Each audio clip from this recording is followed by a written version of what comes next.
Hi guys, and welcome to Airability, your regular dose of leg therapy. And this morning I'm in the shed. It's Saturday morning. It's all good. I've got my coffee. The bacon butty's on the way.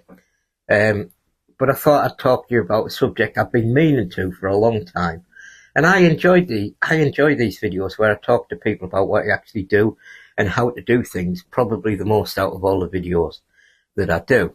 So today I'm going to talk about setting your trigger up and what types of trigger, and then I'm going to talk about trigger control.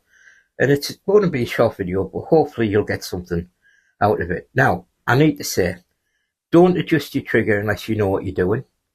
If you're not confident to do it safely, please consult your local gun shop or a member of your local club, and make sure it's a member who knows what they're doing, not a member who says they know what they're doing. Also, make sure that when you're adjusting your trigger, that you don't leave the gun in a situation where you can have a negligent discharge. And what is a negligent discharge? Well, that is when the gun goes off without intentional pulling of the trigger. So you've got to make sure that the gun is safe when you've done all your trigger adjustments. Now, first of all, let's do the basics. When you get a trigger, most triggers have what's called a two-stage. The first stage is when you pull the trigger, the first part of the movement of the trigger does not initiate the shot. It kind of takes up the slack in the trigger.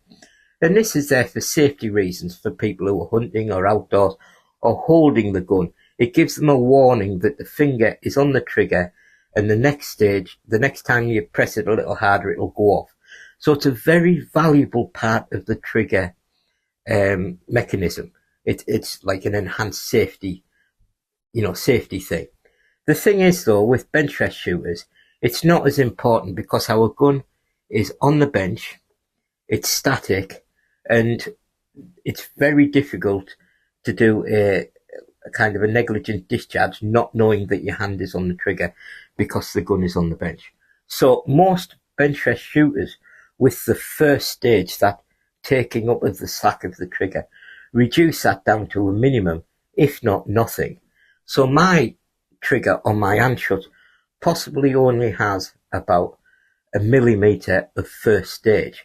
Now, my first stage is so small, I've had club shooters try my rifle and they can't distinguish between the first and the second stage of the trigger.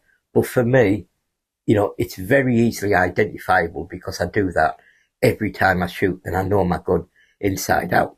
Now, what does that do for me? Well, that means that when I'm reading the wind and the right moment comes for me to take that shot, because I'm not drawing up all that slack on the trigger, and there's only that tiny little bit of movement before the second stage, I know when the shot's going to go off, and I know when the shot's going to go off quickly, and that's what I like. So that's the first stage. We take the slack up on the trigger. Now, it's up to you how you set it, but most Benchrest shooters have it very little to zero first stage on the trigger. Now, the second stage isn't really a stage at all. On a good trigger, as soon as you apply the amount of pressure that you've set on the various springs and things inside the trigger, there should be no grumble or movement on the second stage. It should just go snap, like breaking, some people say, like breaking a glass rod, and the shot should be released. So be careful. After you've depressed the first stage, the second trigger will break instantly when you've reached the required pressure. Now, usually on good guns, I will say the hand shots, I'm spoiled. It is the best trigger in the world, flat out. And my trigger is set so light that when I send it for a service, the gentleman who services me gun, thinks, messaged me the first time and said, that trigger's suicidal. Yes, it is. In an environment where you're carrying the gun around, it would not be safe. But in an environment where the gun is static and you need instant access to the break point of the trigger, it's set absolutely perfect. My trigger's set under, I would say it's possibly around about 2 ounces on the second stage, the weight it needs to break the trigger.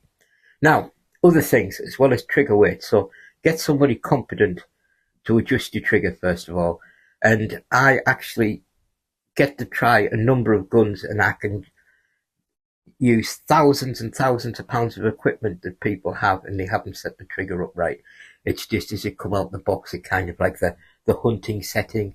So there's a lot to be gained about setting your trigger upright, the trigger pressure, the break points, the length of pull, etc., etc. But make sure that your gun does not do negligent discharges. Now, onto the trigger itself. The trigger blade or trigger button. There are a myriad of different trigger blades that you can put onto your gun. Just look across the internet, right? Now, for me personally, I like the triggers that come from the indoor 10-meter shooting world, and these are really precise triggers, and it's more of a button with little spikes on it than a trigger. And what that does is, when you've got a really light trigger set like I have, it means you can precisely feel the trigger and feel the pressure that you need to break the trigger on the second stage.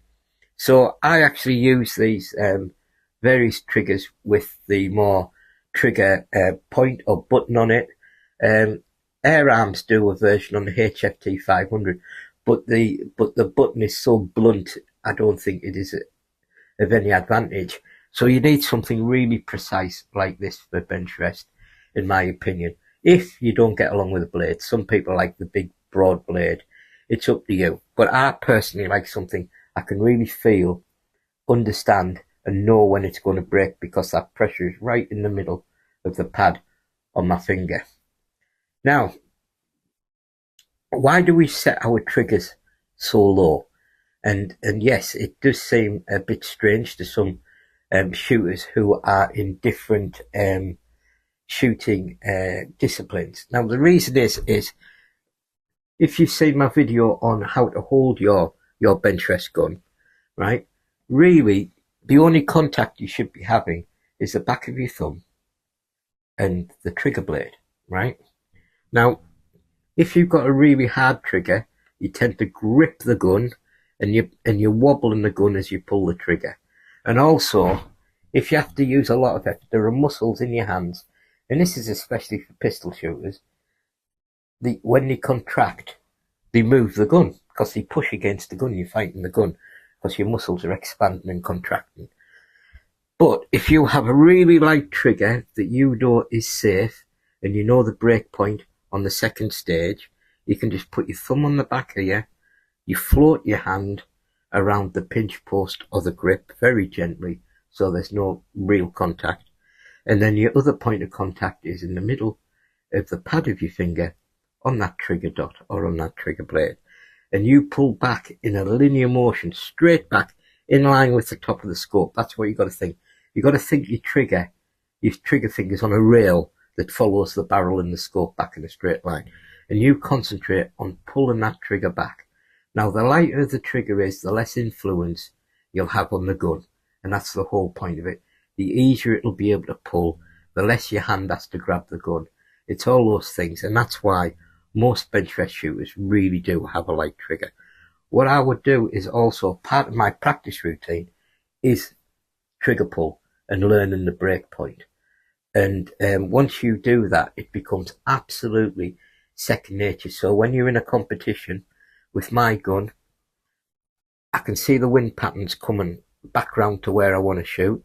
I'm in my position. I take up the first stage of the trigger, no matter how small and light.